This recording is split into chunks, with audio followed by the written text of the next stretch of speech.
My parents emptied the college fund my grandparents left me, just to give my golden sister a $50,000 lavish wedding.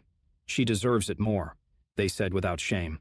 Years later they came, begged me to save them, but I repeated their words with a twist that left them speechless. My name is Emily, and until a year ago I thought my parents loved me, or at least I thought they cared about me enough to treat me fairly. Looking back, I don't know if I was just naive or if I had been ignoring the signs my whole life, because if I had been paying attention, I would have seen it. Jessica was always their favorite. She was the golden child, the one who could do no wrong, the one whose happiness was more important than anyone else's, and I was the afterthought, the younger sister who was supposed to be understanding, to be okay with getting less, to be fine with being put second. For a long time, I grew up in Jessica's shadow. When she wanted something, she got it. I wasn't even jealous. I had learned early on that this was just the way things were. If I asked for something, I usually got a maybe or we'll see. If she asked, it was an automatic yes. But I never thought they would take something that was mine. My college fund had been set up when I was young. I don't remember the details, just that my grandparents had left some money for my education, and my parents had always reassured me that when the time came, I wouldn't have to worry. It's not a fortune, my dad had told me when I was in high school, but it's enough to get you through. I had never questioned it, never thought to check how much was actually there, never worried about it at all. And then, one evening, everything changed. I remember that night so clearly. I was sitting at the dinner table, going over some last-minute paperwork for my college applications. My acceptance letters had already come in, and I was trying to decide which school to choose. It was an exciting kind of stress, the kind that felt like the beginning of something big. My parents were in the kitchen talking in hushed voices. I wasn't paying attention at first, too focused on my laptop screen, but then I heard my sister's name. Jessica had gotten engaged a few months earlier, and the wedding planning had been in full swing. Every conversation in our house revolved around color schemes, catering, venues, and guest lists. It was exhausting. At first, I thought they were just talking about more wedding details, but something in my mom's tone made me stop typing. I wasn't sure why, but I had this sudden urge to listen. The venue alone was nearly $25,000. My dad sighed. "It's a once-in-a-lifetime thing, I know," she said. "And I want it to be perfect for her. She deserves the best." There was a pause, then my dad's voice, quieter this time. "You took care of the rest, right?" My mom hesitated. "It's done." "What about Emily?" My stomach twisted at the sound of my name. "She'll be fine," my mom said, her voice light, almost dismissive. "She can take out loans." I froze. For a second, I thought I had misheard. "Loans?" I turned in my seat, heart pounding as I stared at them. "What are you talking about?" They both looked up, surprised. I hadn't meant to say it so loudly, but the words had come out sharp, demanding. My mom gave me a small smile, like she was trying to reassure a child. "Oh, sweetheart, don't worry about it."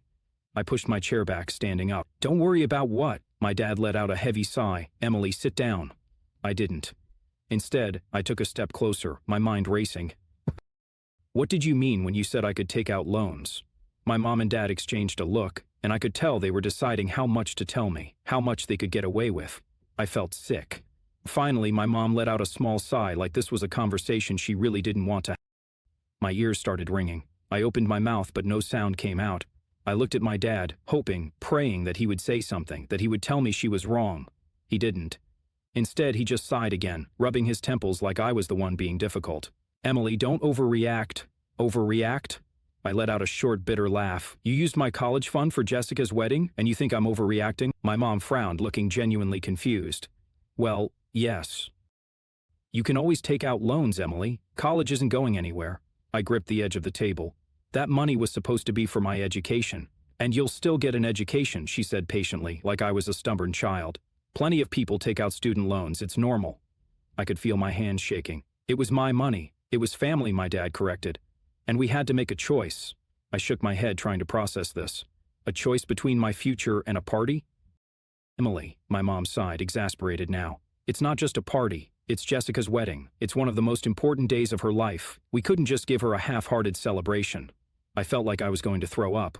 All my life, I had known that Jessica was their favorite, but this was something else. This was them telling me in no uncertain terms that her one day mattered more than my entire future. I swallowed, trying to keep my voice steady. "And you weren't even going to tell me?"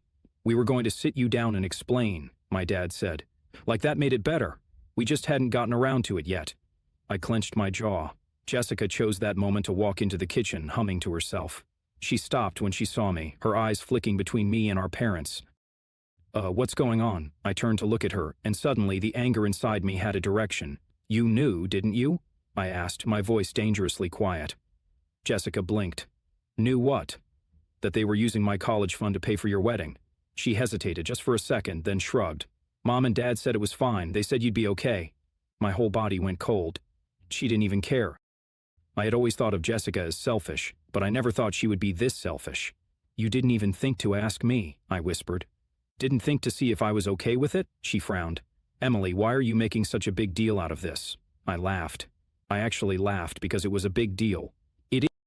I don't remember getting into my car. I don't remember turning the key in the ignition or backing out of the driveway. All I remember is the way my hands trembled on the steering wheel, the way my vision blurred as I tried to blink back the tears. I drove without thinking. My mind kept replaying the conversation over and over, each word slicing deeper. "You'll understand when you're older. Why are you making such a big deal?" It was family money.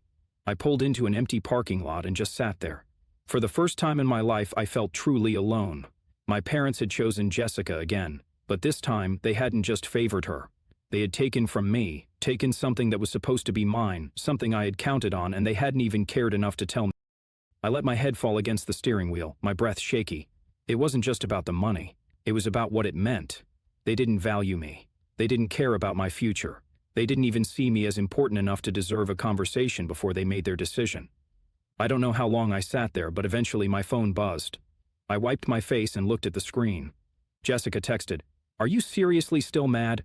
You're being dramatic." I stared at the message, then slowly I turned my phone off and set it down. I had a decision to make. I could go back home. I could cry. I could beg them to reconsider, though I knew it wouldn't change anything. Or I could accept the truth. I could stop expecting them to be different.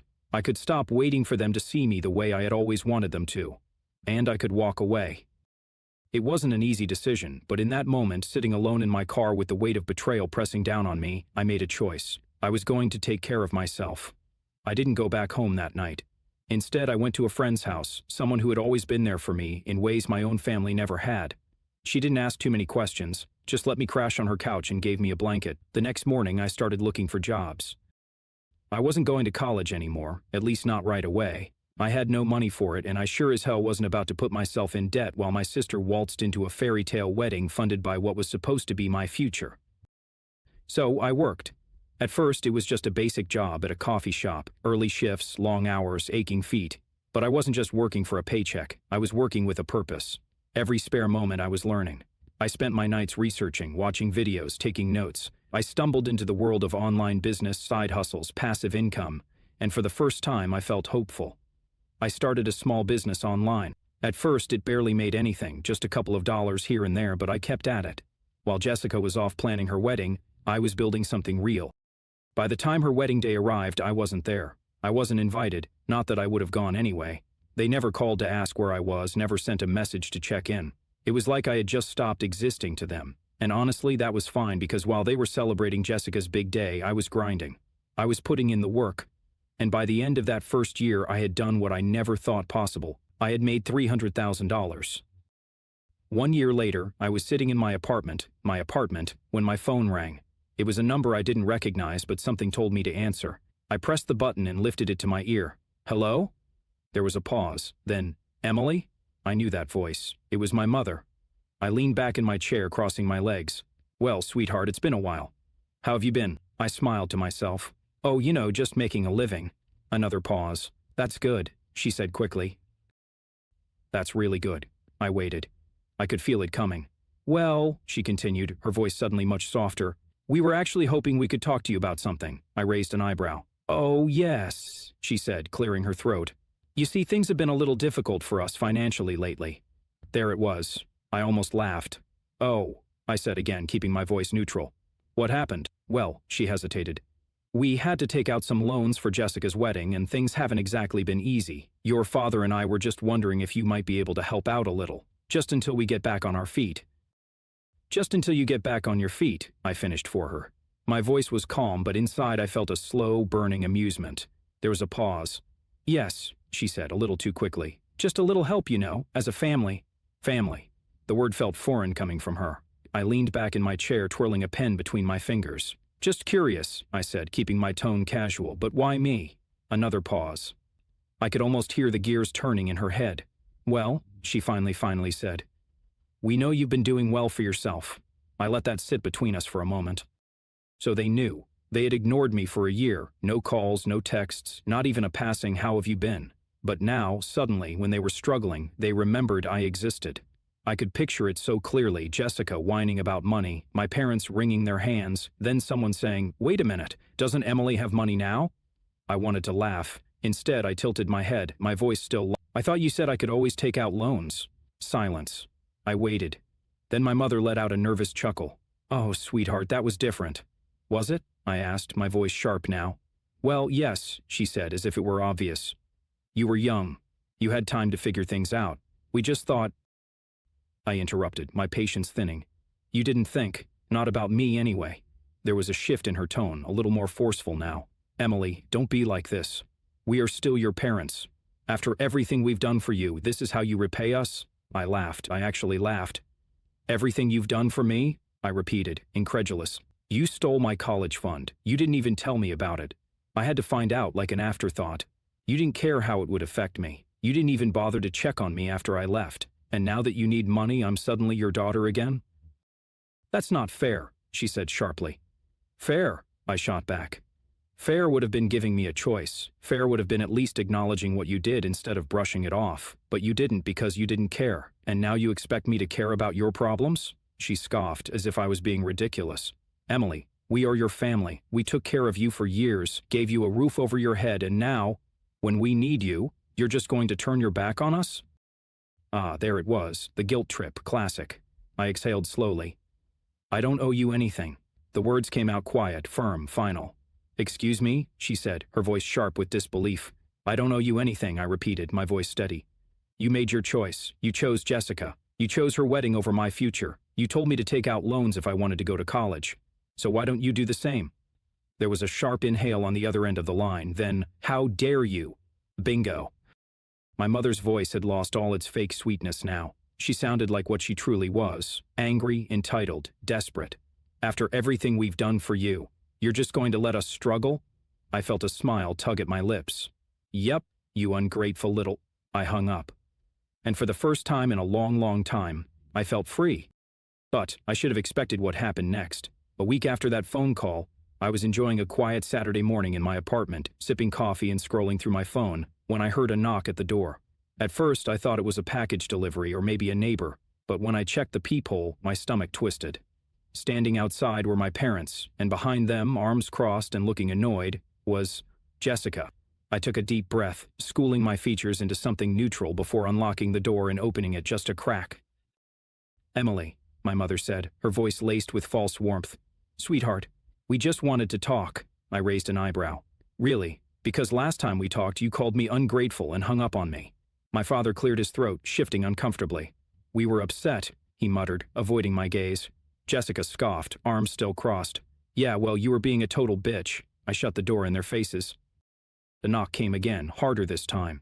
"Emily," my mother snapped. "Don't you dare!" I opened the door again, leaning against the frame. "If you're just here to insult me, you can turn right back around." My mother took a deep breath, forcing a tight-lipped smile. "We're not here to fight. We just want to have a conversation, face to face, like a family." A family. Now they wanted to act like we were one. I folded my arms. "Fine, say what you need to say." They exchanged glances before my father spoke. "Emily, we're struggling," he said, as if that wasn't already clear. "Things have been tough and, well, we could really use your help." I tilted my head. "Huh. That's funny because a year ago, when I was struggling, you told me I could just take out loans." Jessica groaned. "Oh my God. Are you still on about that?" I smiled sweetly. "You mean the part where my entire future was stolen from me so you could have a Pinterest wedding?"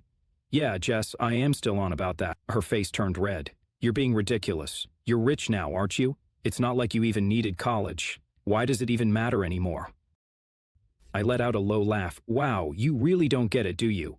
I shook my head, then turned to my parents. "You know, I remember when I begged you not to touch my college fund. You shrugged and said I'd be fine. You told me I'd figure it out." My mother stiffened. "Emily, that's not—" I cut her off, mimicking her tone from that day.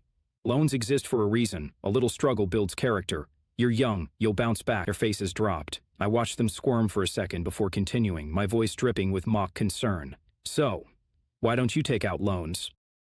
Why don't you build some character? Struggle a little. You're not too old to bounce back, right? Jessica's face twisted in rage. That's not fair. I smirked. Oh, so now you care about fairness? My father sighed heavily. Emily, we are your family. Families help each other.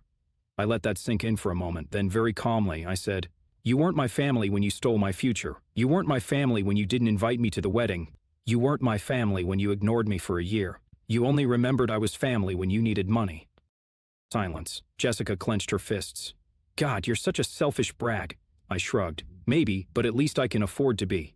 That was it. That was the final straw. My mother's face twisted in rage, and my father muttered something under his breath, but I didn't care.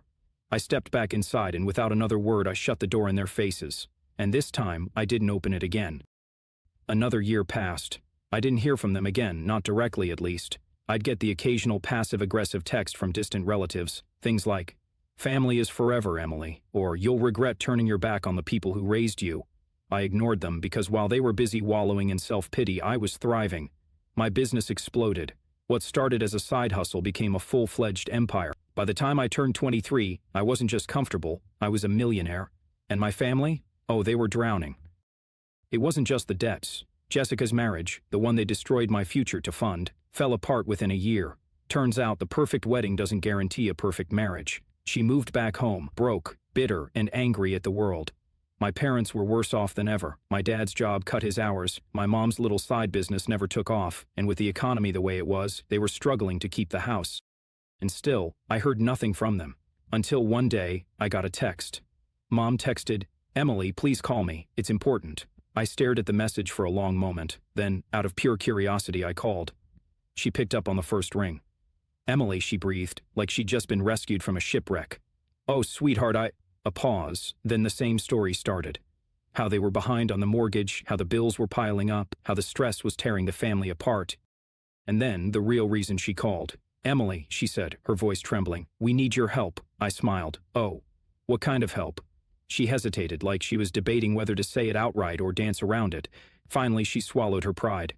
Financial help, she admitted. Just something to get us back on our feet. I almost laughed. The sheer audacity.